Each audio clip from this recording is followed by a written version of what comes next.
सराईत चोरट्याने मारला मंदिरातील घंटेवर डल्ला। CCTVमुळे चोरटा पोलिसांच्या ताब्यात, मुद्देमाल हस्तगत करण्यात पोलिसांना अपयश।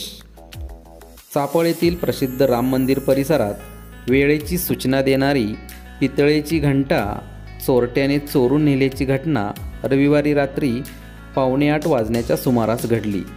मात्र सदरचा चोरटा मंदिर परिसरात लावलेल्या CCTV कॅमेऱ्यात कैद झाल्याने त्याला तात्काळ पकडण्यात ग्रामस्थांना यश आले। योगेश जयवंत शिंगाडे, राहणार खोडद, तालुका जिल्हा सातारा असे संशयिताचे नाव असून त्याला मल्हारपेठ पोलिसांनी अटक केली आहे। मात्र त्याने चोरलेली पितळेची घंटा हस्तगत करण्यात पोलिसांना यश मिळाले नाही। चोरट्याने सदरची घंटा नेमकी कुठे ठेवली आहे याचा शोध सुरू असल्याचे पोलिसांनी सांगितले। चापळ नगरीसाठी संपादक उमेश सुतार।